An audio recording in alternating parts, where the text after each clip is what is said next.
কোরবানি ঈদের তৃতীয় দিন শুক্রবার আমরা সবাই মিলে প্ল্যান করেছিলাম নদীর ওপারে ঘুরতে যাওয়া হবে মানিকপুর হাওড়া জেলায়। আর যেদিকে প্রথমে দেখলাম যে বৃষ্টি হচ্ছে ভাবলাম হয়তো যাওয়া হবে না। বিকেল 5টার দিকে রোদ উঠলো, রোদ ওঠার পরে সবাই মিলে বেরিয়ে পড়লাম। গেলাম অরুণ মিস্ত্রির ঘাটে, ওখানে গিয়ে টিকিট কেটে নেওয়া হলো। তারপরে কিছুক্ষণের মধ্যেই চলে এলো আমাদের নৌকো। তারপর নৌকোয় উঠে গেলাম সবাই মিলে, যেতে থাকলাম। যেতে যেতে দেখলাম যে আমাদের মহেশতলায় বহুতলের সংখ্যা দিন দিন অনেক বৃদ্ধি পেয়েছে। ওই যে বাটানগরের বুকে হাইল্যান্ড রেঞ্জের অনেকগুলো বিল্ডিং দেখা গেলো। এদিকে রয়েছে সৃজনের, যেটা আকরা অঞ্চলের দিকে পড়ে। তো এরকম দেখতে দেখতে মহেশতলায় অনেক বহুতল ভরে গিয়েছে। তারপরে আমরা পৌঁছে গেলাম ওপারে। ওপারে যেতেই প্রথমে পড়বে হচ্ছে হজরত মানিক শাহ পীরের দরগা। ওই দরগা থেকে কিছুটা গেলে আবার পড়বে এই যে সাঁকরাইল রোড।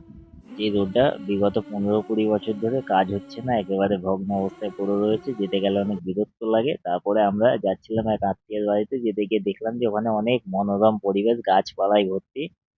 যেতে যেতে খুব ভালো লাগছিল, একেবারে শান্তশিষ্ট পরিবেশ, প্রাকৃতিক সৌন্দর্যে ভরপুর। আর আমাদের এদিকে সত্যি কথা বলতে এর 10% গাছপালা হয়তো ভালো করে হিসাব করলে পাওয়া যাবে না। তাই দেখতে দেখতে ভিডিওতে আপনাদের দেখালাম।